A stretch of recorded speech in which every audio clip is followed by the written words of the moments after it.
Hello, everyone. Today we're talking about forgiving, but not forgetting. Two very different things. And you always want to keep the lesson with you so you don't go through the same path twice. Forgiving is not the fluffy, sit in a circle, let's come together in a shared narrative. That thing is, I need to see you so that we come together and I kind of understand what I've been through because I don't really cannot make sense of it. Forget it. You know what? You're going to expose yourself to meet this person, and chances are things are not going to come the way you wish. So instead of trying to go that way, forgiving is not about understanding what this person did to you and the what if and these if onlys and all those things that have kept you for so long overthinking like a hamster. Huh? No, it's not about that. Forgiving is letting go. It's reclaiming your energy. It's saying, accepting, you know what? I'm going to create a narrative for myself that makes sense to me of what happened. And a narrative, a story that helps me move forward.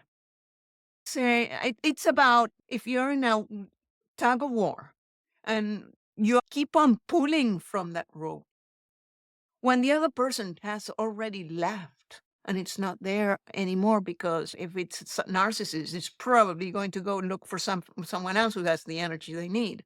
If you keep on pulling from a rope when there's nobody on the other end, what's the sense of it, right? So drop the rope, move forward. It, it's forgiving, it's reclaiming the energy, is saying, I'm not giving you any more of the energy I've already put on you. And saying, from tomorrow on, I'm going to step out of the bed with a commitment that the day is going to be yours, that you're going to make things different. That every time you catch yourself thinking about what happened, you're going to say, no, it's not about what happened. It's about what I'm going to do next. That is the question. So instead of keeping yourself running in that hamster wheel, free yourself from it. It's healing can be passive. It can be also be active when you take the resolution that things as they are not really working for you. By the way, if you like this, please give me a thumbs up. Let me know you're there. Let me know if there is any topic you want me to cover. I'll be more than glad to talk about it. Going back to the story, I've told this in my book, and it's the moment when I said I was betrayed, and I sat for I have no idea how long I sat on a sofa trying to. I couldn't even think, until my sister calls up and says this very hard thing she meant, it's exactly like that. It's when you create a narrative. This is how my narrative was created for me, actually, and it's when you say, okay, that has the reality as it is doesn't work. I need to reshape it so that starts working for me, so that I can be functional again. So she calls me up and says, India, mom and dad had 3 daughters, but I only have one sister, and that is you. I'm like, wow, right? I'm like, wow. Anyhow, as hard as it sounds, remember that going through betrayal, it wasn't easy at all. It was really that hard. So hard measures for hard events if you want to move forward. You need to say, this is not working, and I need to decide how it works for me. And so it starts reality, even from the start. It starts when we say no. No, no is the most important word in the dictionary, because in the moment you say no, something else needs to happen. If you don't say no, the same thing keeps on going. So learn to say no. And I don't like talking about boundaries because I don't believe in boundaries. I believe in, although saying no, it's a way of setting up a boundary. But the reason why I don't believe in boundaries is because they're very healthy for babies. That's when you tell the baby no, and the first reaction, like, right? And it's that, okay, so how do I do this? And that's when they realize there is something different needs to happen. We all go through that, even as an adult. The only thing is, as an adult, we need to learn how to find, create, believe, and self direct ourselves, an inner compass, so that we can move forward without having to rely on others. You know, when you move forward, centering that inner compass, and you believe in yourself and you move forward from there, that is just magical. And that's autonomy.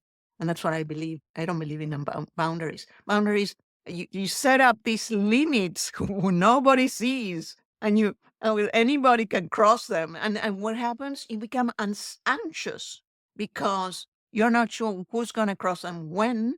So you need to keep on watching. Like, it's really exhausting and probably not really working, is it? So what you need to do is internalize, find what it works for you, internalize it, and move forward from there. Self-compass, self-direction. That doesn't mean that you need to impose on everybody. No, they don't. An autonomous person knows how to dance with the rhythm of life, with the people they love, but they also know how to say no. And they have that inner energy that they have reclaimed through forgiveness to push, to thrive themselves into the future they want to build. That's what forgiveness is. Something I've done with different patients with is write a letter to the other person instead of going and meeting the person that's going to expose yourself. Probably no, it's just not, probably not going to happen the way you figured it out. And then you are exposing yourself to having to heal from the new exposure to someone that wasn't all that pleasure to be with to start with. So write down a letter to this person, whatever you want to tell. Don't send it. It's for you. What you do. And if you feel comfortable doing this, either you cut it in pieces, or the one I was going to say, but be careful when you do this, is I had a friend that actually she burned it. But I'm not sure if you feel comfortable burning. Anyhow, but the reason why is because fire is a cleaning. That's the symbolic importance of what fire does. This cleaning and healing. Anyhow, just write it down, put it somewhere, put it into words. The important thing is that it needs to have uh, um, some objectivity.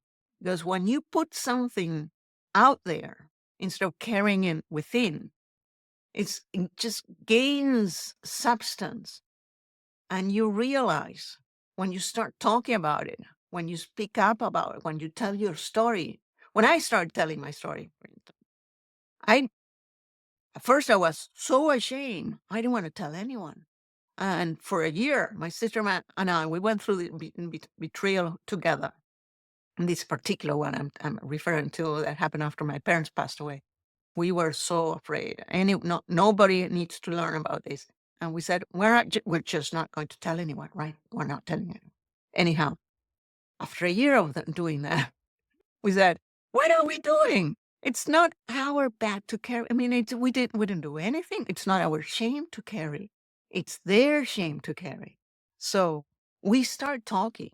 And I'm going to tell you, the very thing I was not expecting to have is that when I'm telling somebody and they say, oh, I've been through the same thing.